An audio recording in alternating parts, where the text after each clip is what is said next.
Bom dia, turma. Bom dia. Bom dia. Prazer, para quem não me conhece, se alguém não me conhece, eu sou Everton, sou vice-líder do CCB junto com o Mário. E essa é nossa primeira aula da classe de Relacionamentos Transformados, que vai ser ministrada com base na carta de Paulo a Filemon, ou Filemon, né? Dependendo da sua tradução.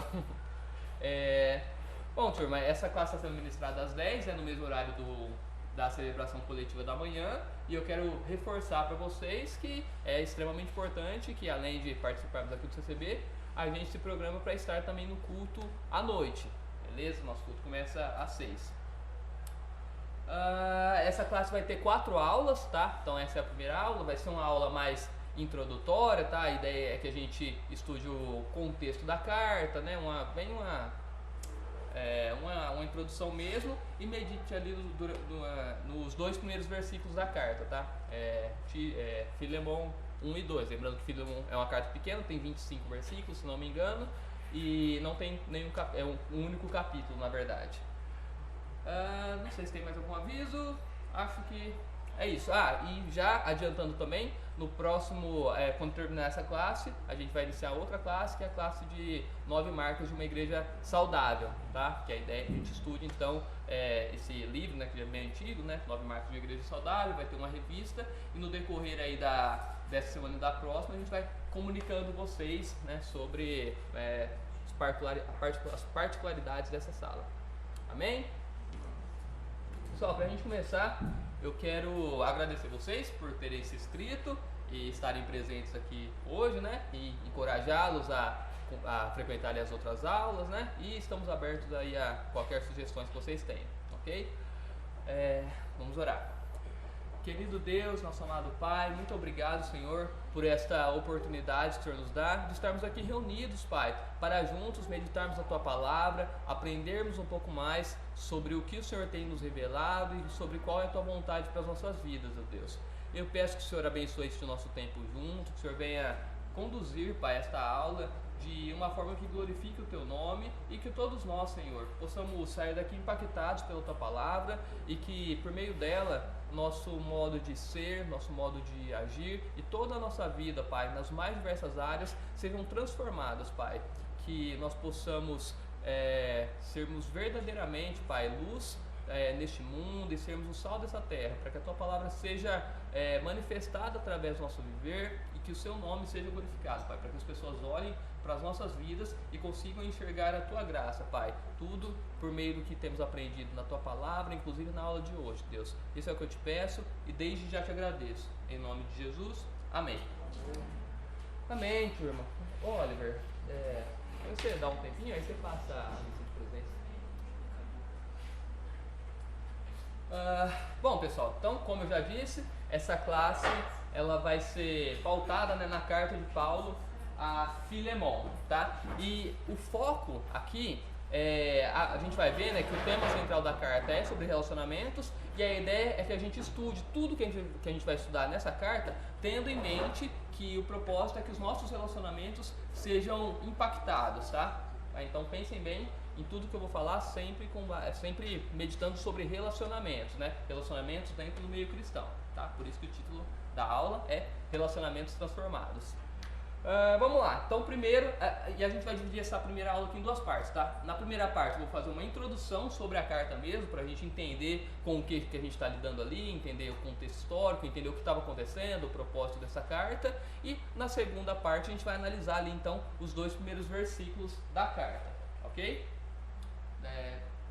3 na verdade, os 3 primeiros versículos da carta. Então vamos lá, carta de Paulo a Filemon. Primeira coisa que a gente tem que ter em mente, né, tem que saber, é que quem escreveu essa carta foi o apóstolo Paulo, tá? Existem algumas cartas que foram objetos aí de discussão, né, ao longo com relação à autoria, né? E lembrando que a autoria era um aspecto importante para a gente definir, para os cristãos daquela época, né, definirem se aquele livro era de fato inspirado por Deus ou não, né? A autoria da carta, ela era muitas vezes determinante para saber determinar o que a gente chama de canonicidade, né? Para que aquela carta ou aquele livro fosse de fato incluído no cânon, né? Na relação de livros e escritos que de fato são aceitos pela igreja como inspirados por Deus, tá? E com relação à carta a Filemon, nunca ocorreu muita discussão a respeito da autoria, né? Até porque no próprio primeiro versículo, o autor ali já se identifica como Paulo, né? Ele começa ali dizendo Paulo, prisioneiro de Cristo, e Timóteo, né? Então no primeiro versículo a carta já diz que os remetentes daquela carta são Paulo e Timóteo, né? Timóteo ali estava com Paulo na ocasião dessa carta, e depois ele passa ali a usar a primeira pessoa, né? Ele fala sempre eu e não nós, né? Por isso que a autoria da carta é atribuída ao apóstolo Paulo mesmo, né? Embora ele remeta aquilo juntamente com o discípulo dele, né? Timóteo. Bom, ok, sobre a autoria, sem discussões. E o propósito? Aqui é que a gente começa a entender então o porquê, o que aconteceu ali, né? Por que aquela carta foi escrita. Filemon, que é o destinatário dessa carta, ele era um cristão, né? Provavelmente um cristão próspero, né? Porque ele tinha pelo menos um escravo, né? Que era Onésimo, e vivia na cidade de Colossos. E aí, em algum momento, antes da escrita dessa carta, em algum momento no passado, esse escravo, né, que era Onésimo, ele fugiu e a história não nos diz como, mas Paulo diz que Onésimo foi então convertido através de um encontro ali com Paulo, né? Paulo diz que Onésimo é um filho dele gerado, né, na prisão. Então Onésimo, depois de ter fugido do senhor dele, que era Filemon, se encontrou com Paulo, provavelmente em Roma, e se converteu ao cristianismo ali por meio da pregação de Paulo, né?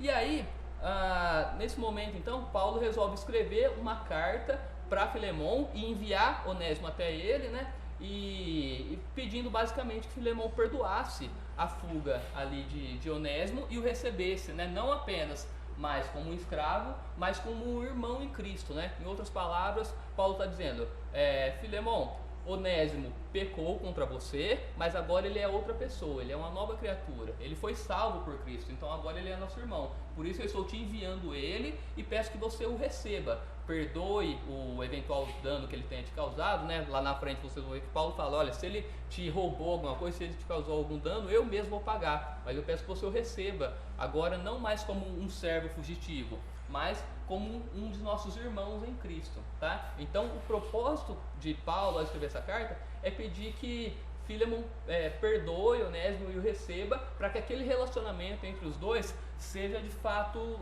transformado mesmo, né? Então por isso que a gente está entendendo essa carta aqui como uma carta que fala sobre relacionamentos no meio do corpo de Cristo, tá bom? Então esse era o propósito, olha, perdoe esse seu servo fugitivo, né? E reconcilie-se com ele, né? Eu receba como um filho meu que eu gerei na fé, tá bom? Então esse é o propósito dessa carta, tá? Paulo estava escrevendo de uma forma assim bem direta para falar de um ponto específico, que era essa reconciliação. Até só a título de curiosidade, né? Um dos questionamentos que foi levantado, né, em relação a essa carta no longo da história cristã era justamente essa trivialidade, né? Alguns argumentaram que, bom, isso é um assunto muito específico, não é um tema que é relevante para a igreja como um todo, mas quando a gente analisa o decorrer ali da carta, a gente percebe que, embora seja um tema específico, de um contexto específico, Paulo nos traz muito ali, nos ensina muito a respeito do Evangelho e de como o Evangelho impacta as nossas vidas, impacta os nossos relacionamentos, tá bom? Então por isso que, embora Paulo esteja tratando de um ponto específico, aquilo que Paulo diz ali é relevante para todos nós como igreja, tá? Porque em igreja o que nós mais temos são relacionamentos, certo? Bom, e sobre a ocasião, né? O que estava acontecendo ali quando aquela carta foi escrita? A gente já consegue perceber que Paulo ele estava preso. No primeiro versículo Paulo já se chama, né, de prisioneiro por Cristo, né? Então Paulo estava preso, provavelmente, né, mas não com certeza, na primeira prisão dele em Roma, né, que é narrado ali no final de Atos 28, se não me engano, Atos 28 e 30, né, a primeira prisão dele em Roma, embora existem algumas pessoas que argumentam que talvez possa ser a segunda prisão, possa ser a prisão dele em Éfeso, né, que ele diz até que é uma prisão muito dura, mas o mais aceito é que ele estava preso em Roma. E uma questão interessante é que provavelmente, como Filemon vivia em Colosso, essa carta deve ter sido escrita junto com a carta aos Colossenses, né? E possivelmente, muito provavelmente, na verdade, enviada até em conjunto, né? Então a ideia é que Paulo escreveu a carta aos Colossenses e a carta a Filemon e enviou essas duas cartas em conjunto, né? Uma destinada para toda a igreja e a outra destinada a Filemon, tá? E aqui, só para a gente entender, aqui eu selecionei ali as principais semelhanças entre as duas cartas e o que nos mostra que elas foram escritas juntas, né? Então em Filemon, Paulo cita as pessoas que estão com ele quando ele escreveu aquela carta, tá? Lá no versículo 23 e 24. Então ele cita Epáfras, Marcos, Aristarco, Demas e Lucas. Essa é a equipe, as pessoas que estavam ali com Paulo quando ele escreveu. E são as mesmas pessoas, basicamente, que ele cita lá na carta aos Colossenses também. Então ele cita, primeiro, né, ele fala que ele está enviando Tíquico, que é o portador da carta aos Colossenses, e está mandando junto com ele Onésimo, que é o escravo fugitivo que é objeto aqui da carta de Filemon. Então na carta aos Colossenses, Paulo diz, olha, eu estou enviando Tíquico levando essa carta juntamente com Onésimo, né, que é também quem ele está enviando quando ele escreve Filemon. E aí, além disso, ele cita que está com ele Aristarco, que também está lá em Filemon, Marcos, que também está lá em Filemon, Epáfras, Lucas e Demas, tá? Então, basicamente são as mesmas pessoas. A carta está sendo escrita para os Colossenses. Filemon vivia em Colossenses, né? Então, por aí a gente consegue ter muitas evidências de que essas cartas foram escritas ali na mesma ocasião, provavelmente entregues juntas. Ok? Alguma dúvida aqui, turma? Que bom. Isso, Onésimo era escravo, não só escravo, né? Escravo fugitivo. Ele tinha fugido de Filemon e depois a gente vai ver um pouco sobre a pena, né? O que deveria acontecer, mas a ideia é essa. Onésimo fugiu de Filemon e Paulo então quer que aquele relacionamento seja... ele busca a reconciliação disso, né? Por isso que ele pede que Filemon receba Onésimo. Beleza? Bom, a carta ela é bem curtinha, tem aqui 25 versículos e esse aqui é o esboço, né, o resumo, o que trata cada uma das sessões. Então a gente tem as saudações, né, versículos 1 ao 3, ação de graças. Isso aqui, essa saudação e essa ação de graças, elas fazem parte da estrutura comum que Paulo tinha ali quando ele escrevia as cartas dele, tá? Então geralmente é isso que a gente tem. Depois a gente tem o centro ali da carta, né, o tratamento do assunto principal, que está ali nos versículos de 8 a 20, e as observações pessoais, né, e saudações, despedidas ali. Esse esboço é o que a gente vai usar nas próximas aulas também, tá? Nas aulas, né? Então a gente tem 4 aulas, em cada uma dessas aulas a gente vai estudar um desses tópicos aqui. Então hoje a gente vai falar basicamente sobre as saudações, né, versículos de 1 a 3. Beleza? Podemos começar? Por enquanto a gente foi só introdução, só para a gente saber, conhecer o material que a gente vai trabalhar aqui. Agora a gente vai começar a estudar o texto de fato, tá? E aí eu vou pedir para alguém ler. Pode ler na sua versão, pode ler aqui na projeção. Filemon, versículos de 1 a 3. Quem vai ler? Quem se habilita? Pode ler, amor. Paulo, prisioneiro de Cristo Jesus, e o irmão Timóteo, ao amado Filemon, que é também nosso colaborador, à igreja que se reúne em sua casa, a irmã Áfia e a Arquipo, nosso companheiro de lutas, que a graça e a paz de Deus, nosso Pai, e do Senhor Jesus Cristo estejam com vocês. Amém. Irmãos, como eu falei, isso aqui é uma saudação, né? Geralmente, né, praticamente todas as cartas do Novo Testamento, elas começam com uma saudação, né? Eu acho que talvez a única exceção seja Hebreus, né, que não começa com uma saudação. Mas tirando isso, é isso mesmo. 1 João também não tem saudação no começo? Legal, então era comum, né, eles escreverem a carta, o autor se identificar e colocar ali uma saudação, né? Então é isso que a gente vai estudar hoje. E aí eu quero fazer um exercício com vocês primeiro. Isso aqui é uma saudação, é um trecho ali, né, que é relativamente comum nas cartas, só que também é a palavra de Deus, né? Eu quero saber de vocês. Então, se para você explicar para alguém esse texto, né, ou comentar alguma coisa sobre esse texto, o que te chama a atenção? O que você comentaria? O que tem? O que Deus pode nos dizer por meio de Paulo através dessa saudação aí? O que te salta aos olhos? O que te chama a atenção? Eu tenho um costume feio de quando ninguém se habilita eu escolher a pessoa, tá? Então se preparem. Pode falar, qual é o seu nome?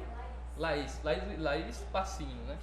A primeira coisa que chama a atenção para mim, assim, lendo o texto, é que Paulo se coloca como prisioneiro de Cristo. Então é legal que, primeiro, ele já se coloca num nível, assim, vou falar, de rebaixamento para a nossa cultura, para a nossa mulher, e ele meio que se assemelha ao escravo sobre quem ele vai falar, né? Porque uma pessoa está sujeita a outra. Então acho que ele é uma estratégia muito sábia que ele usa para começar a abrir o canal de comunicação. Legal. Isso é legal, e é legal a gente lembrar também que Onésimo provavelmente não, né? Com certeza foi preso também, porque Paulo diz que ele gerou Onésimo em prisões, né? Em cadeias. Então, Onésimo, quando se converteu, provavelmente estava ali preso e provavelmente junto com Paulo, né? Eu acho que isso que ela falou, a palavra prisioneiro para mim me chama a atenção. Sim, legal. Paulo já está. A primeira qualificação que Paulo coloca ali é como prisioneiro, né? E isso é interessante e é justamente o primeiro ponto que eu queria tratar aqui com vocês dessa saudação, né? Paulo era prisioneiro, né? Então Paulo ali ele estava preso quando ele escreveu aquela carta, né? Então a gente já começa a perceber assim que Paulo não teve uma vida fácil, né? E aí eu quero fazer uma pergunta para vocês, né? Que é justamente essa. Nós servimos a um Deus que nos ama e que é todo poderoso, né? Tem poder para fazer tudo. Então, obviamente, se Deus nos ama e Ele é todo poderoso, a gente não vai passar por nenhuma dificuldade, nenhum tipo de sofrimento nessa vida, certo? Errado? Justifique sua resposta. Acho que o sofrimento é um dos meios que Deus mesmo... Aqui não é integração. Isso. Mas é que eu não sei quem é pra integração, quem é pra... Não, eu não sei se não é, eu só falei que não é. Fala, tudo bem. Eu falei, então pode sentar. Agora só fala, não, eu quero ir na integração, então vai sim. O sofrimento é um dos meios que Deus usa para o nosso crescimento, maturidade. Legal, né? Todas as coisas... primeiro ponto, né? Primeiro ponto. Simplesmente observando a vida, né, e o cotidiano, a gente vai ver que o sofrimento vem sobre justos e sobre injustos, sobre cristãos e não cristãos, sobre quem tem verdadeiramente fé em Cristo e quem não tem. Então, simplesmente observando a vida, o cotidiano, a gente já consegue ver que isso aqui não é verdade, né? Os cristãos também passam por sofrimentos, né? E aí vai entrar o que a Júlia falou. Quando nós lembramos de Romanos 8, 28 e 29, né, Paulo nos escreve, né, que todas as coisas cooperam para o bem daqueles que amam a Deus, daqueles que são chamados segundo o seu propósito, né, porque os que de antemão conheceu também predestinou para serem conformes à imagem de Cristo. Então todas as coisas cooperam para o bem, né? Isso é fato, tudo, inclusive aquilo que nos faz sofrer. Só que o bem não é necessariamente apenas passar por circunstâncias boas na nossa vida, né? Isso não é isso que é o bem. O bem é ser conformado ao caráter de Cristo, né? A construção do caráter de Cristo em nós. Eu digo, o sofrimento é quase uma promessa de Deus. As pessoas vêm buscando Sim. a promessa de Deus. No mundo tereis o quê? Exatamente. Se a promessa é sempre uma promessa. Tá vendo? Pode vir, vem, quer. É isso mesmo. No mundo tereis muito dinheiro. Não foi. No mundo tereis só coisas boas. Não, né? No mundo tereis aflições. Tá? Então, todas as coisas, inclusive essas aflições, inclusive esses sofrimentos, cooperam para o nosso bem. Só que o nosso bem é a construção do caráter de Cristo em nós. Isso é o bem que Deus quer para nossas vidas, tá? Então o sofrimento, quando a gente for analisar os propósitos do sofrimento na nossa vida, pelo menos a gente sabe que é isso. Apesar de ser difícil, a gente precisa entender que o sofrimento também é instrumento de Deus para o nosso bem, tá? Ainda que a gente não conheça naquele momento, né? Sempre quando eu lembro de sofrimento, eu lembro de Jó, né? Que sofreu muito nessa vida. E no final, a gente consegue ver na própria fala dele o propósito atingido com aquele sofrimento, que foi: antes eu te conhecia só de ouvir falar, mas agora os meus olhos te veem. Então Jó, em toda aquela história, no final ele consegue ver que todo aquele sofrimento contribuiu para que ele pudesse conhecer a Deus de verdade, tá? Então nós temos sofrimento e teremos sofrimentos dos mais variados tipos, né? E só que tudo isso faz parte do propósito de Deus para a nossa vida, e enquanto o sofrimento vem sobre nós, Deus continua nos amando e continua sendo todo poderoso, certo? E por que estou falando de sofrimento? Justamente porque Paulo se coloca como o prisioneiro de Cristo. Ele está sofrendo, ele está passando por um sofrimento terrível ali, que é o de estar preso, né? E eu não quero nem imaginar como que é estar preso numa prisão como aquela, né? Numa prisão como as que Paulo já viveu, né? E não foi só essa, né? Então Paulo, um dos maiores nomes do Novo Testamento, aquele que mais escreveu, né, para nós, muito do que nós sabemos sobre teologia vem dos escritos de Paulo, um homem que dedicou toda a sua vida ali após a conversão à pregação do Evangelho, um homem por meio do qual muitas pessoas foram salvas por Cristo, né? Esse homem sofreu, e sofreu muito, né? E sofreu inclusive enquanto ele escrevia suas cartas, né? Enquanto ele estava ali enviando conhecimento, revelando Deus para outras pessoas por meio das suas cartas, ele não estava fazendo aquilo sentado na casa dele, tranquilo. Ele estava fazendo aquilo enquanto ele sofria, enquanto ele estava preso, né? E como eu falei, né? Jesus nos alertou, dizendo que no mundo nós teríamos aflições e que nós somos abençoados por isso, né? Jesus disse: bem-aventurados sois vós quando sofrerem aflições por causa do meu nome, né? Quando mentirem, enfim, quando vocês sofrerem por causa do amor de meu nome, né? Então nos lembrem, Jesus nos disse que nós teríamos aflições, e ele nos disse que nós seríamos abençoados quando nós sofrermos essas aflições, né? E a vida de Paulo, ela é um grande exemplo disso.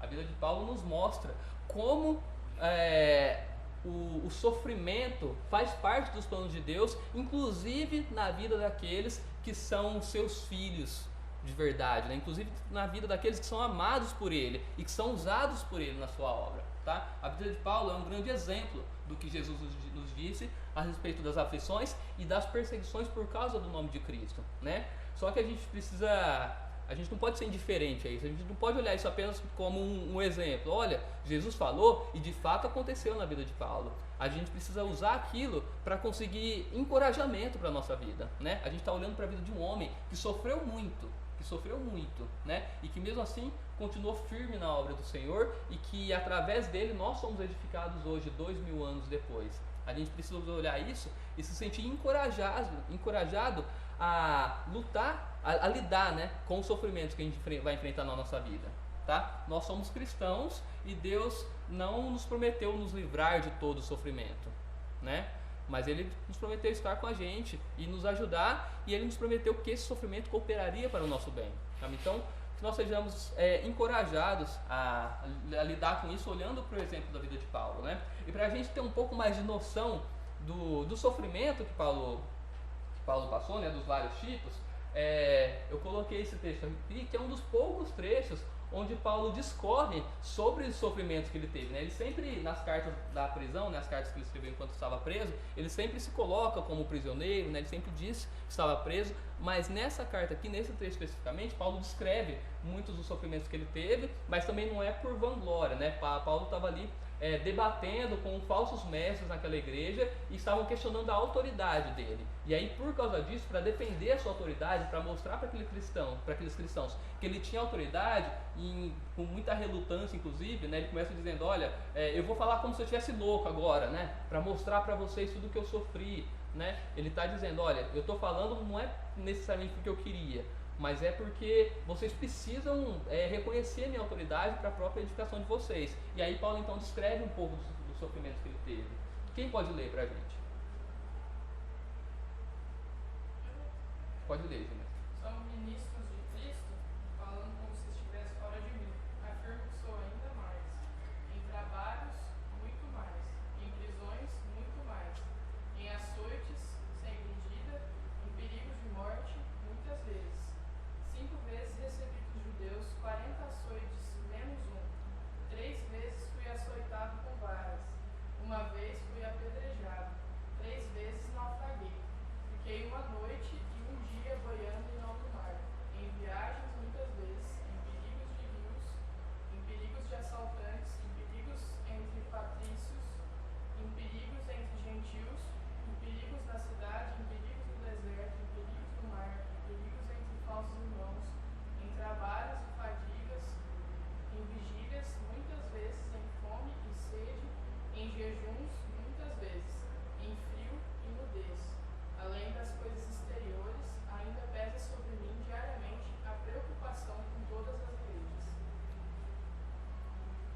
não sei vocês, né? Mas eu me arrepio quando eu vejo isso, né? Porque eu falo, nossa, ai, às vezes ser crente é tão difícil, né?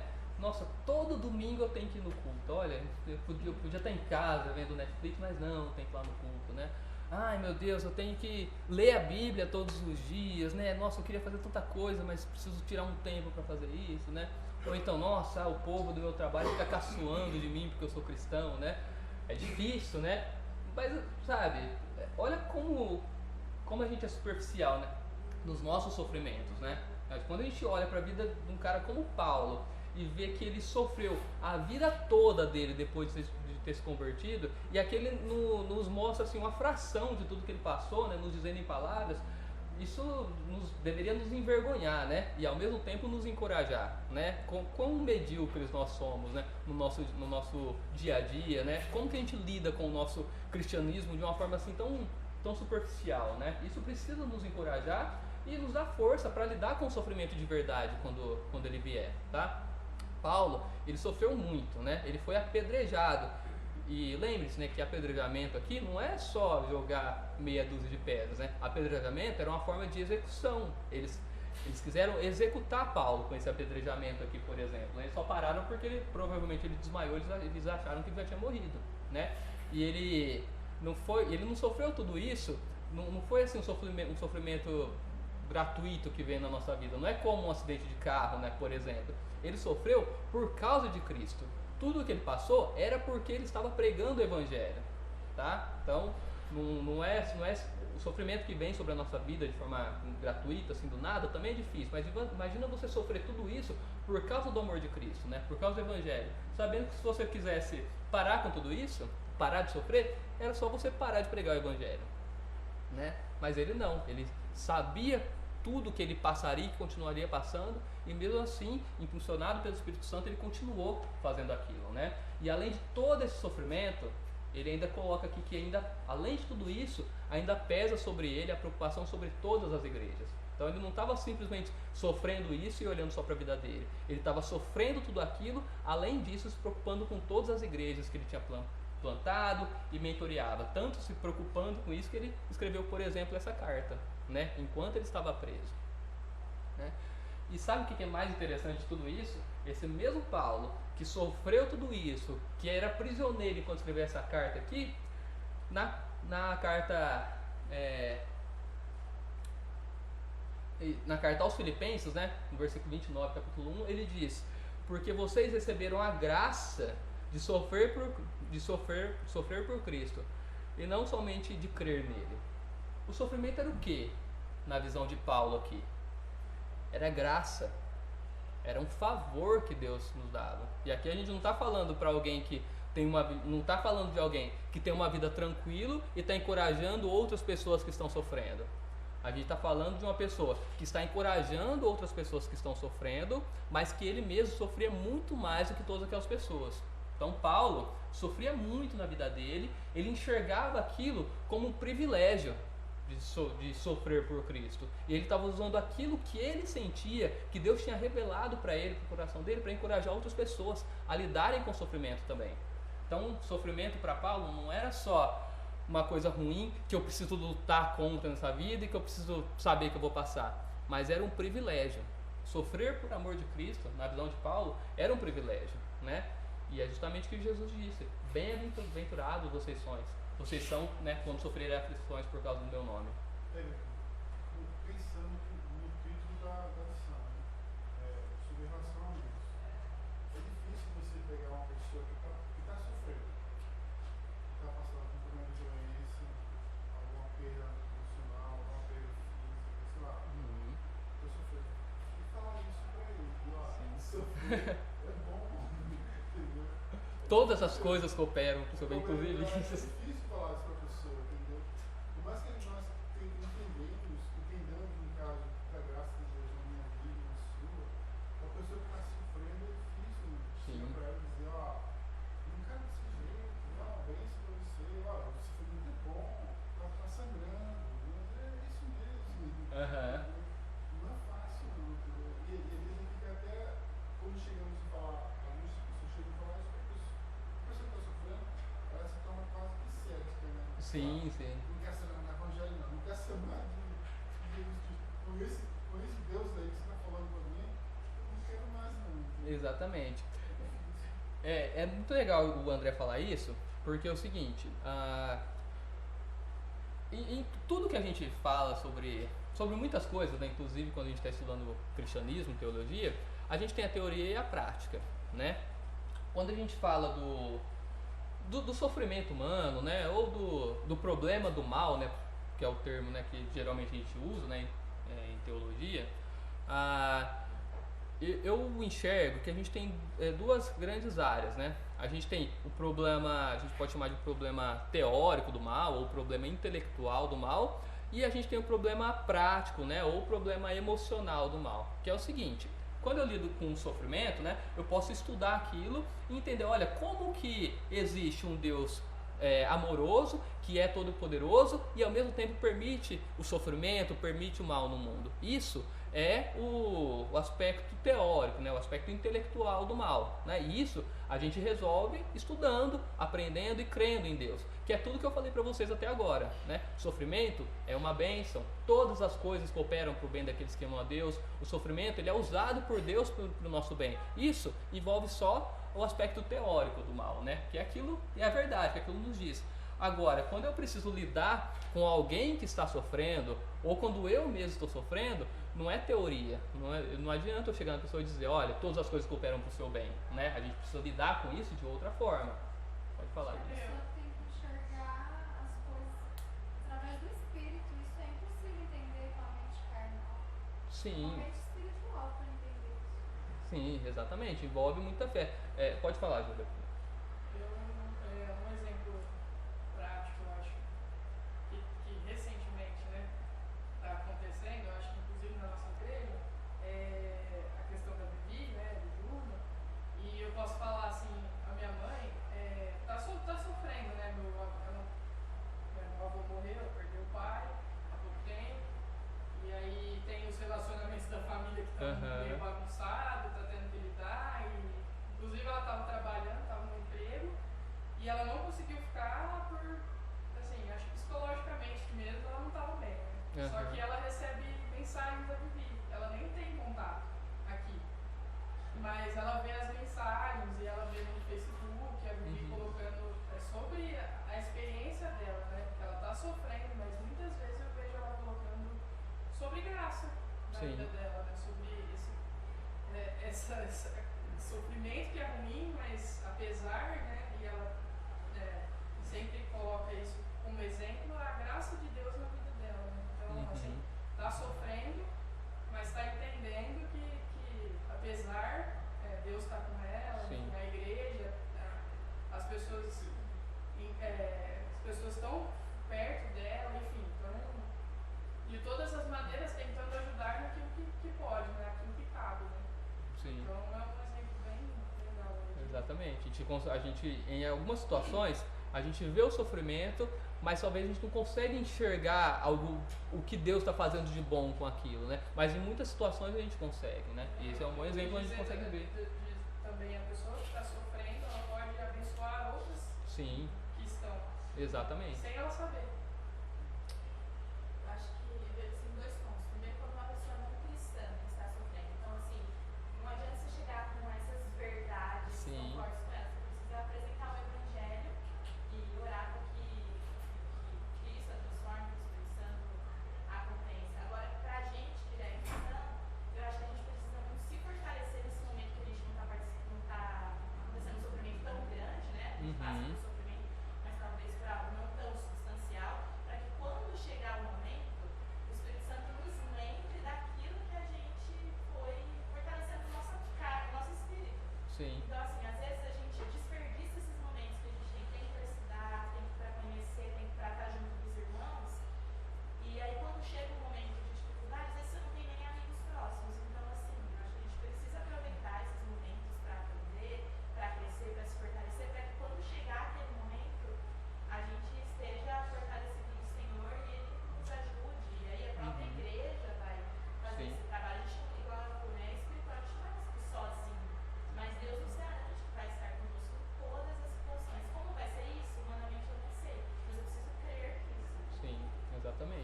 quando a gente lida, né, com esse aspecto emocional, mais prático do mal, muitas vezes, talvez até na maioria, você não vai conseguir ajudar a pessoa trazendo essas informações, sabe? Imagina uma mãe que acabou de perder um filho de uma forma trágica. Como você chega para ela e diz, olha, isso está cooperando para o seu bem, sabe? É muito difícil. Aquilo é verdade de alguma forma, sabe? Mas às vezes não é essa verdade que a pessoa está precisando ouvir naquele momento, sabe? E às vezes a gente vai conseguir ajudar muito mais a pessoa lembrando que Deus está com ela mesmo naquele sofrimento, e às vezes a gente não vai ter que falar nada. Às vezes você só precisa estar junto com a pessoa, você só precisa ser igreja junto com aquela pessoa e ajudar de forma prática mesmo. Olha, o que você está precisando? Posso te ajudar de alguma forma? Talvez você vai só chorar com a pessoa naquele momento, sabe? Então a gente precisa ter sabedoria, sabe? Uma coisa é a gente lidar com o aspecto teórico, sabe? Entender as verdades, isso é importante. Mas às vezes, quando o mal acontece, quando o sofrimento vem sobre nós ou sobre outras pessoas, né? A gente precisa saber que simplesmente despejar essas verdades não vai ajudar. Outra coisa que você acabou de falar, eu achei interessante ressaltar. Paulo nunca estava sozinho, você percebeu? Sim, Sempre exatamente. tinha um grupo de pessoas junto com Uhum. ele. Onésio, Timóteo. Aham. E ele sempre cercava de pessoas. Isso. Às vezes a presença, né? A companhia que importa, né? Tá junto, sofrer junto, né? Chorar junto.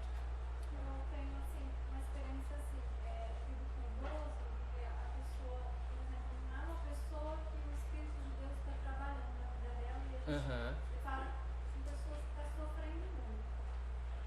E então, se você, nesse momento, não adianta falar, porque o sofrimento de uma pessoa que não está sendo trabalhada por Deus, muitas vezes a gente se depara com pessoas amargas, Sim. pessoas que se fecham cada vez mais, Uhum. desconfiadas. Piora a situação, se é uma pessoa que Deus não está trabalhando. E aí eu acho que a nossa postura aí é demonstrar o amor, dar o nosso testemunho, servir, amar, isso traz muitas diferenças. Sim, exatamente. E a gente precisa se lembrar que tudo que a gente está falando aqui sobre o sofrimento cooperando para o bem, é o bem daqueles que amam a Deus. E esse bem é o caráter de Cristo formado em nós, sabe? Isso não é aplicável à pessoa que não é cristã.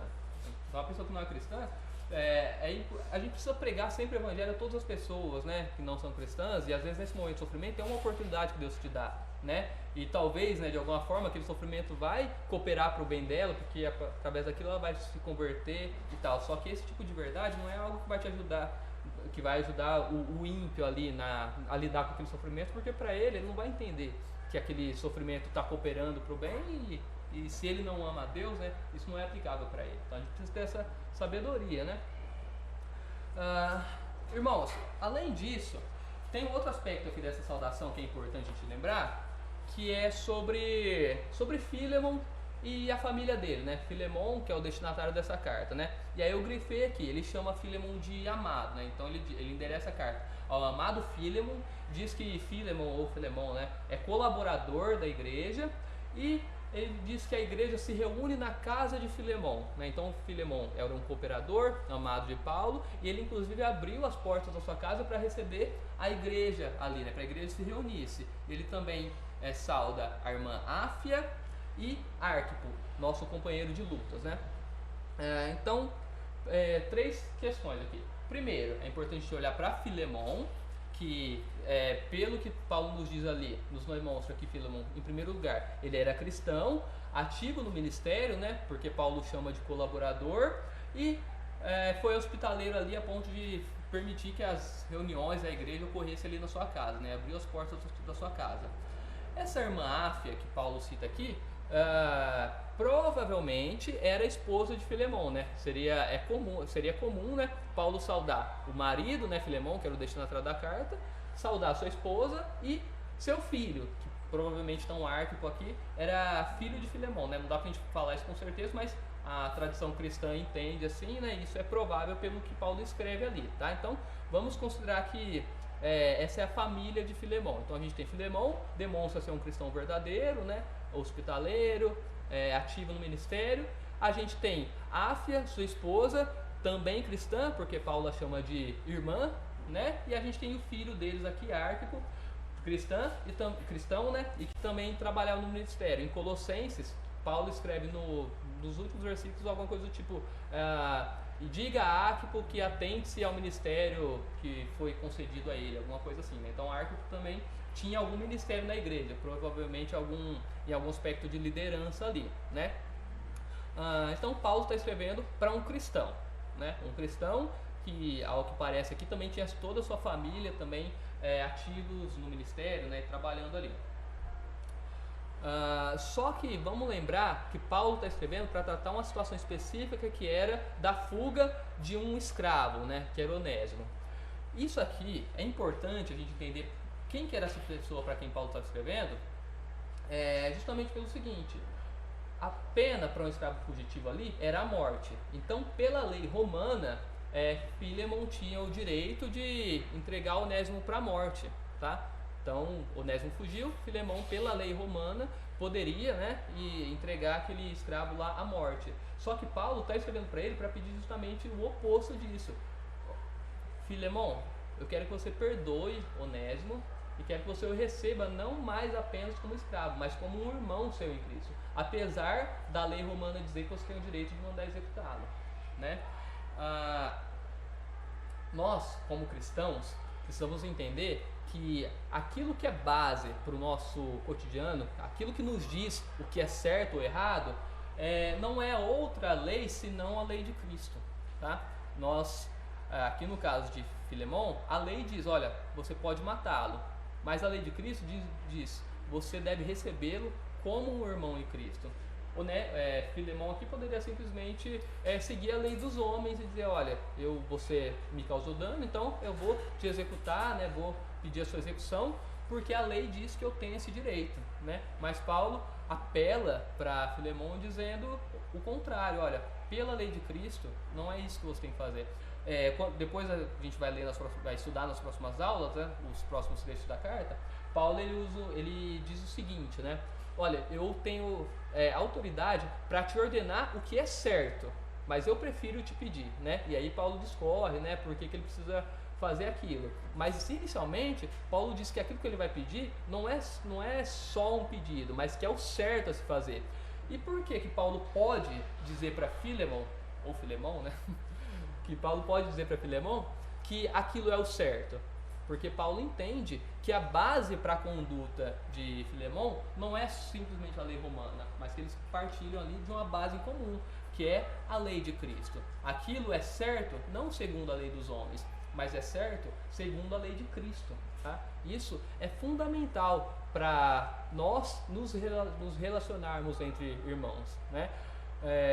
Às vezes, né, em diversas situações, você vai precisar lidar com algum tipo de situação ali, onde segundo as leis morais, né, da sociedade, você tem o direito de revidar a ofensa que a outra pessoa te fez, ou segundo as leis morais, você não precisa ajudar aquela pessoa naquela situação, né? Se você não ajudar, tudo bem, as pessoas entendem, né? Isso é normal, ninguém é obrigado a ajudar ninguém, por exemplo.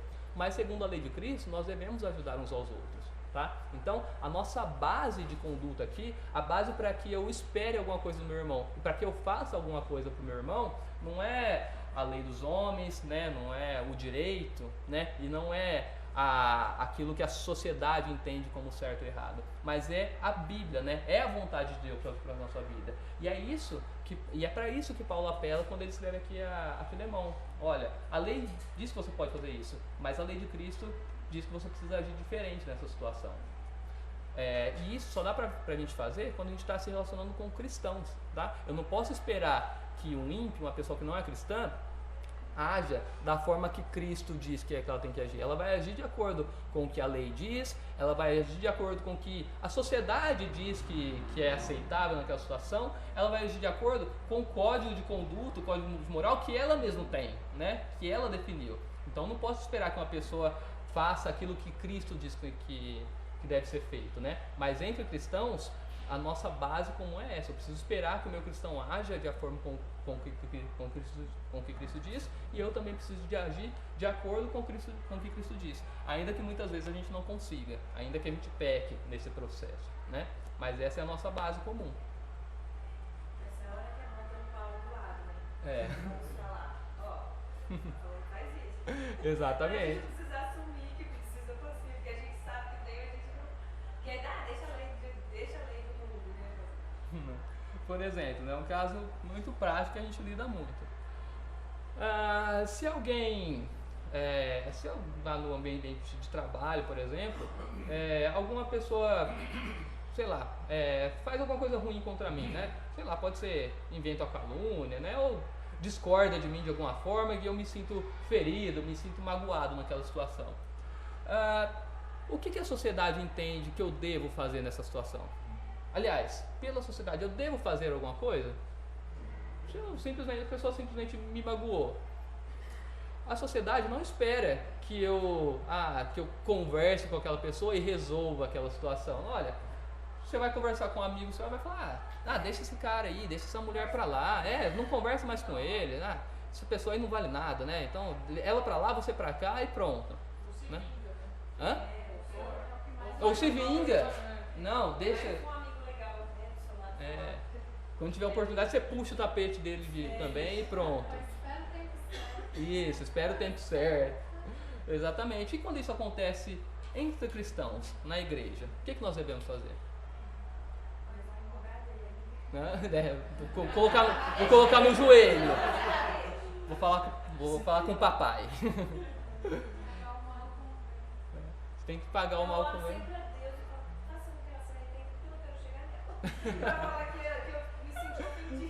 Pois é, né? Nosso coração pecaminoso que é isso, né? Ai, Deus, dá um jeito. Mateus 28. Confronta a pessoa. 18. 18. Mateus 18. Mas Jesus já ressuscitou. Pois é. Ei, vocês estão vendo como que a lei de Cristo é muito diferente em alguns aspectos? No mundo, na melhor das hipóteses, vão falar, olha, deixa pra lá, segue a sua vida e pronto. Mas no meio cristãos, entre cristãos, não. Você não pode deixar pra lá e seguir sua vida e pronto. Você precisa resolver. Você precisa confrontar aquela pessoa e conversar sobre aquilo. Olha, eu fiz aquilo, você fez aquilo, eu me senti magoado. Então vamos conversar, vamos resolver, porque o relacionamento não pode ficar prejudicado entre nós, cristãos, tá? Então a base, provavelmente, né, você não gosta de fazer isso. Provavelmente quando alguém faz alguma coisa que te magoa, aí a gente não quer chegar na pessoa e conversar, a gente não quer resolver, a gente quer deixar pra lá e pronto, né? Porque é muito mais fácil, a gente não gosta de treta, né? Você não quer brigar com a pessoa. Simplesmente a pessoa reconhece. Né? Exatamente. Ela sabe que ela tá errada. Ela Talvez não saiba. Então, às vezes aí você tem que fazer. Tem um cara que eu conheço, ele costuma falar o seguinte, que o óbvio deve ser dito. Pois é. Então, doa que doer, né? E por que a gente tem que fazer isso? Por quê? Porque isso é o certo.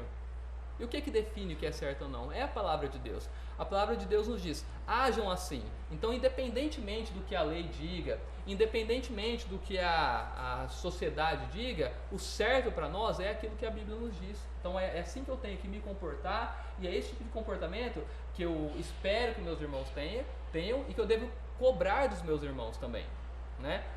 Talvez você não está envolvido direto naquela situação ali, mas você sabe que duas pessoas ali têm algum problema, né? O Mário faz isso sempre. Então, se você sabe que duas pessoas têm algum problema, o que você tem que fazer? Você tem que cobrar daquelas pessoas, né? Admoestá-las, exortá-las a agirem de acordo com o que a Bíblia diz. O que a Bíblia diz? Reconciliem-se. Às vezes é até bom para intermediar, né? Sim. É uma situação difícil você tomar a iniciativa e às vezes a pessoa está ferida, às vezes você até tenta falar com ela, ela não quer. Às vezes vem alguém com auditório, com cabeça fria. Não está envolvido naquela situação, né? Então, seu papel é ajudar. Então, às vezes você é a pessoa que magoou alguém, você precisa estar de alguma forma aí preparado, né, para uma conversa como essa a qualquer momento, né? Às vezes você sabe que magoou, às vezes você não sabe que magoou, mas em todo momento a gente precisa estar preparado para uma conversa como essa, tá? Em outras situações você foi magoado, você vai ter que tomar iniciativa para conversar com aquela pessoa e resolver. Em outras situações você conhece, você sabe o que aconteceu ali, então você precisa encorajar aquelas pessoas a resolverem esse problema, tá? Porque isso é o certo segundo a lei de Cristo, né?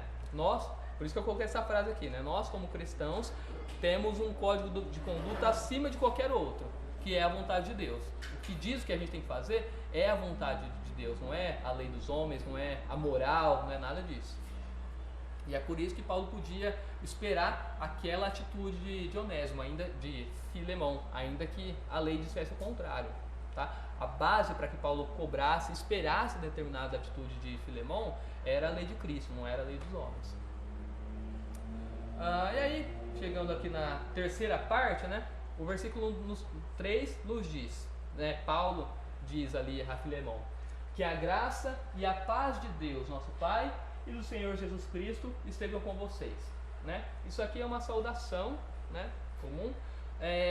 Paulo escreveu 13 cartas. Né?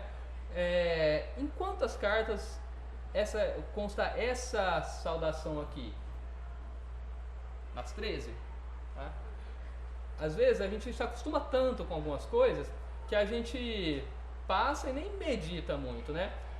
Tudo bem, que a graça e a paz de Deus, nosso Pai, e nosso Senhor Jesus Cristo estejam com vocês, né? Isso é comum, a gente vê muito isso, mas vocês não acham que se essa saudação era tão comum a ponto de Paulo colocá-la nas 13 cartas que ele escreveu, Pedro também usa essa mesma saudação, né, com as variações, João também em 1ª ou 2ª João e também em Apocalipse, né? Vocês não acham que isso nos quer dizer alguma coisa também? E quantos de nós já meditamos sobre essa saudação, né? Isso acaba passando direto. Então eu quero aproveitar essa última parte da aula para a gente entender um pouco o que Paulo queria dizer quando ele colocava essa saudação nas cartas dele, né? E o que isso significava para os cristãos da época e, consequentemente, deve significar para nós hoje, né? Que a graça e a paz de Deus, nosso Pai, e do Senhor Jesus Cristo estejam com vocês. Então a gente tem 2 elementos aqui: a graça de nosso Pai e do Senhor Jesus Cristo e a paz de nosso Pai e nosso Senhor Jesus Cristo, né? O que é graça? O que é a graça a que Paulo estava referindo? Fala mais alto que os Favor irmãos. merecido. Ouviu, Tati? Sim. Fala mais alto que eu acho que eu não ouvi. Favor merecido. Favor e merecido, né? Fala firme. Favor e merecido. É isso mesmo, né? Graça é o favor imerecido de Deus. Pronto. Só isso? Podemos seguir? Gente, graça é isso, né? É o favor imerecido de Deus, né? Só que, mais uma vez, a gente acostuma tanto com algumas expressões que a gente acaba não meditando muito sobre isso, né? Então, vamos aproveitar aqui essa aula para meditar sobre isso, né? Que talvez a gente nunca tenha meditado, né? De forma tão profunda.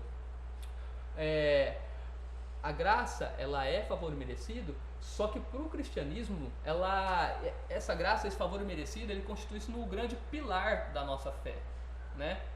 Deus nos salvou, né? E Ele nos salvou pela graça, né? Então a nossa salvação é baseada na graça mediante a fé. Então a essência do cristianismo, a essência da nossa fé é a fé no Filho de Deus que foi enviado para morrer pelos nossos pecados e nos dar o privilégio de vivermos eternamente com Deus, desfrutando eternamente de Deus. Isso é graça. A graça, ela constitui-se um grande pilar da nossa fé, tá? E quando Paulo deseja isso nas suas saudações, ele está fazendo muitas coisas, né? Tem um versículo que talvez seja 2 versículos, na verdade, 3, que para mim talvez sejam os mais, que nos diz mais sobre a graça, né? E que resume mais para nós a graça. Lê pra gente aí, amor. Porque a graça de Deus se manifestou, trazendo salvação a todos. Ela nos educa para que, renegadas a impiedade e as paixões mundanas, vivamos neste mundo de forma sensata, justa e piedosa, aguardando a bendita esperança e a manifestação da glória do nosso grande Deus e Salvador Jesus Cristo. Amém. A graça, ela nos salva, né? A graça de Deus se manifestou trazendo salvação a todos. Nós somos salvos porque Deus, por sua vontade, escolheu salvar pecadores. Nós somos salvos não porque nós fazemos alguma coisa, não porque nós somos especiais de alguma forma, não porque nós temos alguma qualidade ou algo para oferecer a Deus que nos torne merecedores ou que possamos recompensá-lo de alguma forma. Nós somos salvos porque Deus, sabendo que nós não éramos merecedores e nunca seríamos, escolheu nos salvar. Tá? Essa é a base da nossa fé, é a base da nossa salvação. Tá? Nós não merecemos a salvação que Deus nos deu, mas mesmo assim Ele quis nos dar. Por isso que a gente diz que é favor imerecido. Só que a graça de Deus, ela não para por aí. Ela nos salva, só que além de nos salvar, ela nos educa para que vivamos neste mundo de forma sensata, justa e piedosa, né, renegando as paixões mundanas. Tá? A graça, ela vem e nos salva. Só que além de nos salvar, ela nos ensina, nos instrui, nos educa a vivermos de uma forma que agrada a Deus. Tá? Tudo o que nós fazemos, tudo o que nós recebemos de Deus é por graça. Porque o que nós merecemos de Deus? Nós merecemos a salvação? Não. Nós merecemos que Ele molde o nosso caráter para que a gente seja mais conformado ao caráter de Cristo? Nós não merecemos isso. Nós merecemos o ar que nós respiramos? Nós não merecemos. Nós não merecemos absolutamente nada de Deus. E quanto Deus faz por nós? Deus nos salva, Deus nos ensina a viver nessa vida, Deus nos mantém vivos fisicamente, inclusive. Deus nos dá um trabalho, sabe? Deus nos dá o sustento, Deus nos protege do mal e do perigo, sabe? Deus faz tudo por nós. E tudo que Ele faz é pela graça, porque nós não merecemos nada. Eu não conquisto o ar que eu respiro. Eu não fiz nada para poder, eu não comprei esse ar que eu respiro com o meu dinheiro, né? Então tudo que Deus faz... A gente esquece. Hã? A gente esquece. E Começa a caminhar achando que somos merecedores. Que Deus precisa me abençoar assim, que Deus precisa acrescentar ali. Quando a gente precisa reconhecer que o que merecíamos era a morte espiritual. Já estávamos no inferno, né? Exatamente. Aí, Ele nos tira, nos resgata. Nos tira do inferno, nos dando essa graça. E a gente começa a caminhar e começa a se achar. Exatamente. Infelizmente, gente, a gente precisa entender que a misericórdia todo dia, quando eu acordo, Ele me acrescenta mais um dia. Eu preciso entender que a cada dia eu sou aquilo, que eu não mereço nada e que Ele, pelo seu imenso amor e misericórdia, me permite, né? Exatamente. Ele nos dá tudo, aquilo que a gente vê e aquilo que a gente não vê. Eu fico pensando quantas vezes a gente não poderia ter morrido, quantos maus poderiam ter sobrevivido sobre nós, tantos sofrimentos a gente poderia ter passado, mas Deus simplesmente disse: olha, eu não quero que isso aconteça com ele agora, eu não quero que ele passe por essa situação, eu quero mantê-lo vivo durante mais algum tempo, eu quero dar filhos a ele, eu quero dar netos, eu quero dar uma esposa, um marido, eu quero dar muitas coisas. E tudo isso é pela graça, porque nós não merecemos nada. Quanta coisa Deus nos dá que nós não ficamos nem sabendo. Né? Muita coisa que a gente não fica sabendo, mas uma coisa que aconteceu comigo, assim, passando da juventude para a maturidade e tal, né? E aí, quando a gente é adolescente, né, se pensa em muitas escolhas, aí eu olhava para trás e Deus, como o Senhor me livrou de tanta coisa, assim, de relacionamentos, às vezes, com pessoas que você fala, meu Deus, olha o que aconteceu com aquela pessoa, podia ter sido eu, meu Deus, ainda bem que o Senhor me livrou por algum motivo, ou escolhas erradas, ou caminhos errados, principalmente por ter passado a adolescência e juventude na igreja, né, no lar cristão. Então às vezes seus pais falam, não faz isso, não vai, não vou deixar, e às vezes você não entende muito. E aí você vê os livramentos, porque Sim. depois as coisas vão acontecendo, você vai Exatamente. ficando mais maduro e fala, nossa, eu ia fazer aquela escolha, eu ia por aquele caminho, né? Deus, obrigado por ter usado meus pais, outros irmãos, e por o Senhor ter colocado a mão e me livrado da morte, do sofrimento por tanto tempo, né? Muito real, né? Algumas coisas se tornam reais, a gente não sabe, mas outras a gente enxerga. Exatamente. Então nós precisamos nos lembrar disso. E eu acho que quando Paulo, né, os apóstolos, eles começam a usar essa saudação e incluem a graça ali, e aí lembrando, né, essa saudação que a gente está vendo aqui, ela era comum, mas ela era comum entre os cristãos, ela se tornou comum para os cristãos. Ela é um distintivo dos cristãos, não era a saudação comum que existia naquela época, tá?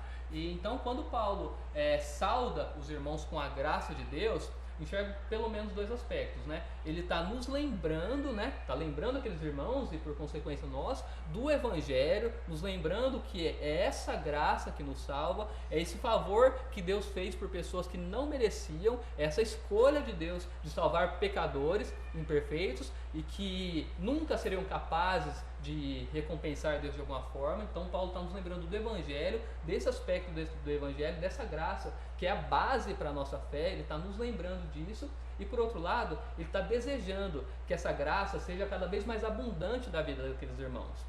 Ele está desejando que aqueles irmãos possam experimentar cada vez mais desse agir sobrenatural de Deus na vida deles, que os salva do mal, que os salva do perigo, que os protege e que os leva a viver cada vez mais de acordo com a vontade de Deus, né? Porque quando eu escolho deixar o pecado, quando eu escolho não pecar em uma situação específica no meu dia, eu estou fazendo aquilo não é porque eu simplesmente sei que aquilo é ruim. Eu estou fazendo aquilo porque Deus, pela graça dele, me alertou naquele momento e me salvou naquele momento de cometer aquele pecado. Então, quando Paulo deseja que a graça seja abundante nas nossas vidas, ele está dizendo, olha, eu quero que cada vez mais o Espírito Santo age de forma sobrenatural na vida de vocês, para que vocês possam ter um modo de viver cada vez mais conformado ao caráter de Cristo. Sabe? É isso que Paulo está desejando para aqueles irmãos e está desejando por nós. Por isso que ele nos sauda com a graça de Deus, porque ele quer que a nossa vida cada vez mais glorifique a Deus, e ele sabe que isso não pode ser feito com as nossas forças. Ele sabe que isso só pode ser feito com esse agir sobrenatural de Deus, com esse favor não merecido de Deus nas nossas vidas. Só que a salvação ela envolve também outro aspecto, ela envolve a paz, né? E a paz é a ausência de conflito e tranquilidade de espírito, né? Isso também nos remete a um aspecto extremamente importante do Evangelho. O que nós somos em relação a Deus antes de sermos salvos por Ele? Qual é a nossa relação com Deus? É a relação de inimizade. Nós somos inimigos de Deus. E quando nós deixamos de ser inimigos de Deus? Quando, pela graça dele e por iniciativa única e exclusiva dele, ele resolve transformar o nosso coração e nos transformar em amigos dele. Nós somos inimigos, nós não somos neutros em relação a Deus. Nós não somos assim, Deus está ali, mas eu simplesmente não me importo, não quero me chegar para Ele, mas vou ficar aqui na minha. Não, nós não somos isso. A Bíblia nos diz que nós somos inimigos de Deus. Nós estávamos em guerra contra Deus, né? Nós éramos objeto ali da ira de Deus, né? Porque nós somos pecadores e merecíamos a condenação. É essa a nossa relação, é essa a relação que tínhamos em relação a Deus. Mas aí o que acontece por iniciativa de Deus e pela graça de Deus? Paulo nos diz em Romanos 5:1 que justificados, pois, mediante a fé, temos paz com Deus por meio de nosso Senhor Jesus Cristo. Nós éramos inimigos, nós estávamos em guerra declarada contra Deus, nós éramos odiadores de Deus. Mas aí, quando Deus vem e invade a nossa vida, nos convence do pecado, da justiça e do juízo, nós deixamos de ser inimigos de Deus e passamos a ser amigos de Deus. Somos transformados em filhos de Deus. Nós temos então paz com Deus. Então Paulo, quando ele nos saúda com a paz, ele está nos lembrando desse aspecto do Evangelho. Ele está nos lembrando que agora nós temos paz com Deus, porque nós somos salvos pela graça. Porque pela graça dele, ele nos transformou em seus filhos. Ele eliminou essa guerra que havia entre nós e Deus. Então agora sim, agora por meio do Evangelho, nós somos justificados e podemos então ter paz com Deus. Paulo está nos lembrando disso. Está nos lembrando que antes éramos inimigos e que se não fosse pela graça dele, continuaríamos sendo inimigos. Mas agora nós podemos desfrutar dessa paz com Deus. Só que além disso, como eu falei, a paz também é tranquilidade de espírito, né? E o mesmo Paulo escreveu aos Filipenses o que o Oliver vai ler para nós em voz alta e firme agora. Filipenses 4, do 6 ao 7. 6 e 7. Não fiquem preocupados com coisa alguma, mas em tudo sejam conhecidos diante de Deus os pedidos de vocês, pela oração e pela súplica, com ações de graça. E a paz de Deus, que exceda todo entendimento, guardará o coração e a mente de vocês em Cristo Jesus. Independentemente das circunstâncias, pode estar tudo desmoronando ao seu redor. Você pode estar passando pela maior provação, pelo maior sofrimento da sua vida. Mas mesmo naquela situação, Deus está com você e está fazendo com que você tenha tranquilidade de espírito. E essa tranquilidade, é uma paz que excede todo entendimento. Qualquer pessoa não cristã no seu lugar, ela ia olhar tudo de ruim que está acontecendo ao seu redor e falar, olha, desespere-se. essa situação, ela é desesperadora. Não cabe paz aqui, porque analisando tudo que está acontecendo ao seu redor, não faz sentido você ter paz, né? E esse é um entendimento. Só que a paz de Deus, ela excede o entendimento. Ela não depende daquilo que está acontecendo ao seu redor. Não depende de como você avalia as situações. Essa paz de Deus, ela invade seu coração, te dá tranquilidade, independente do que esteja acontecendo ao seu redor. Isso é a bênção da paz que Deus nos dá. Tá? E é essa paz que Paulo está desejando que a gente tenha, né? Quando Paulo então nos saúda com a paz de Deus, ele está nos lembrando do Evangelho, está nos lembrando que nós éramos inimigos e agora somos amigos, e ao mesmo tempo ele está desejando que cada vez mais, por meio da graça de Deus, agindo sobrenaturalmente na nossa vida, a gente possa desfrutar dessa paz, dessa tranquilidade, mesmo em meio às guerras, mesmo em meio às provações, mesmo em meio às situações mais difíceis que você pode imaginar, mesmo em meio a prisões, mesmo em meio a açoites, mesmo sendo apedrejado. Mesmo nessas situações, você, por ser amado de Deus, pode ter paz, pode ter tranquilidade. E eu quero que essa paz seja cada vez mais abundante da vida de vocês. E não é uma paz comum, né? É uma paz que flui diretamente de Deus para as nossas vidas, tá? Então, quando Paulo e os cristãos se saudavam com a paz de Deus, eles estavam se lembrando do verdadeiro evangelho, dessa transformação de inimigos para amigos de Deus, e ao mesmo tempo eles estavam se desejando e nos desejando que nós fôssemos cada vez mais tranquilos de espírito, independentemente das circunstâncias. Então, quando nós nos saudamos com a graça e a paz, é isso que nós precisamos ter em mente. Tudo nos remete a quem nós somos, né? Quem Deus é. Sim. Ele faz sempre lembrar, olha, o Evangelho, a salvação, a graça, que quando eu reconheço quem eu sou e quem Deus é, Deus nos enche de contentamento, vai desenvolvendo contentamento no nosso coração. Exatamente. Aí sim eu vou experimentar essa verdadeira paz, porque eu sei que eu podia ser muito pior sem a presença de Deus na minha vida. Não só podia, como seria. Como seria? Isso mesmo, como seria. Exatamente. Então isso não é uma saudação trivial, tá? Quando nós falamos bom dia para os nossos irmãos, né, para as pessoas, o que nós estamos desejando? Nós estamos desejando que você tenha um bom dia, que tudo dê certo para você. Isso é uma saudação comum, né? As pessoas ímpias e justas, né, pecadores e não pecadores, né, salvos e não salvos, se saúdam com um bom dia.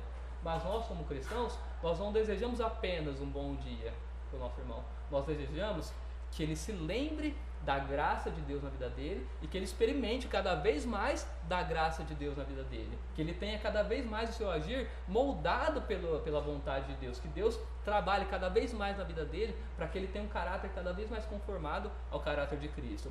E nós desejamos que cada vez mais aquele nosso irmão se lembre que agora ele tem paz com Deus, que ele não tinha antes. E nós queremos que cada vez mais ele tenha essa tranquilidade de espírito, que independente do que esteja acontecendo na vida dele, eu quero que ele tenha essa paz de Deus que excede todo o entendimento. Eu quero que ele descanse em Deus, mesmo quando tudo diz que ele não pode descansar. Tá? Essa é a nossa saudação. É essa saudação que nos diferencia em relação aos não cristãos, né? Então, meu desejo hoje para nós, né, é que nós tenhamos graça e paz, né? Hoje eu saúdo vocês com a graça e a paz de Deus. Irmãos, então, diante de tudo que a gente falou hoje, né, eu espero que nós estejamos dispostos e preparados a sofrer pelo nome de Cristo. Assim como Paulo escreveu aquela carta enquanto era prisioneiro, experimentou os mais diversos tipos de sofrimento e mesmo assim continuou permanecendo na obra que ele tinha, que nós hoje possamos olhar para esse exemplo dele e estarmos dispostos e preparados a sofrer por Cristo das mais variadas formas, tá? Sabendo que os sofrimentos que nós enfrentamos hoje nessa nossa vida moderna, né, nos compara com os sofrimentos que Paulo tinha ali.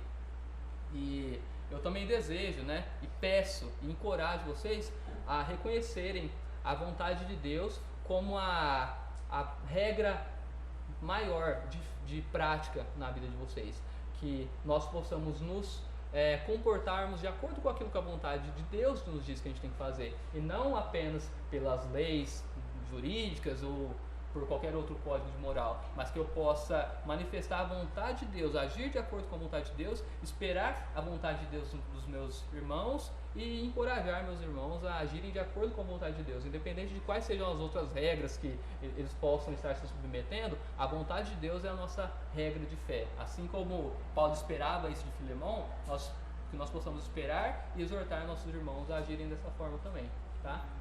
E por fim, que a gente possa então se lembrar da graça e da paz de Deus e ansiar por elas em nossas vidas e nas vidas dos nossos irmãos também, tá? Então, que a paz e a graça de Deus estejam com todos nós, né? Com vocês comigo. Amém? Amém. Vamos orar. Querido Deus, nosso amado Pai, muito obrigado, Senhor, por tudo aquilo que o Senhor nos lembrou hoje, por tudo aquilo que o Senhor nos falou hoje, Deus. E eu te peço, Pai, que o Senhor nos ajude, diante de tudo que nós ouvimos aqui hoje e aprendemos, a caminharmos, Pai, rumo à Tua vontade nas mais variadas áreas, Pai. Inclusive quando precisarmos lidar com o nosso sofrimento e com o sofrimento dos outros, Deus. Que nós possamos estarmos dispostos, Pai, a sofrer o que for preciso por amor do Teu nome e que ao mesmo tempo possamos estar preparados para isso, sabendo que o sofrimento não é uma questão de si, mas sim uma questão de quantos nas nossas vidas, Pai. E quando isso acontecer, que nós possamos permanecer firmes, Pai, e não desanimar nesse processo, Deus. Da mesma forma, Pai, eu peço a Tua graça sobre as nossas vidas, para que nós possamos ter o nosso modo de agir, o nosso modo de ser, transformados, Pai, de acordo com a Tua vontade, e que a Tua vontade, Pai, seja a regra de prática para toda a nossa vida, Pai. Que tudo aquilo que fizermos, tudo aquilo que pensarmos, tudo aquilo que esperarmos e desejarmos uns para os outros, esteja pautado na Tua vontade, Pai, e não em qualquer outro conjunto de regras que possa estar tomando esse lugar nas nossas vidas, Deus. E da mesma forma, Pai, eu oro, Deus, pela Tua graça e pela Tua paz sobre nossas vidas, Pai. Que nós possamos experimentar cada vez mais o Teu agir sobrenatural, transformando o nosso caráter, transformando as nossas ações, transformando os nossos pensamentos, Pai, nos conduzindo de acordo com a Tua vontade. Ao mesmo tempo que nós nos lembraremos que é a Tua graça que nos salva e que nós somos salvos não por qualquer mérito nosso, que não há nada que possamos fazer para nos tornarmos merecedores ou para Te recompensar por isso que o Senhor tem feito por nós, Deus. Nós possamos nos lembrar que tudo que temos de bom é pela Tua graça, Deus. Da mesma forma, eu Te agradeço pelo privilégio que nós temos hoje de termos paz contigo, porque essa paz não foi conquistada por nós, mas foi conquistada pelo Senhor na cruz do Calvário, Deus. E através disso, o Senhor nos transformou de inimigos nos Teus amigos, ó Deus. Somos gratos a Ti por isso e ao mesmo tempo eu Te peço que a Tua paz abunde cada vez mais em nossos corações e que nós possamos descansar em Ti, independentemente das circunstâncias, independentemente do que esteja acontecendo ao nosso redor. Que a Tua paz, que excede todo entendimento, possa guardar os nossos corações. Isso é o que eu Te peço e Te agradeço. Em nome de Jesus, amém.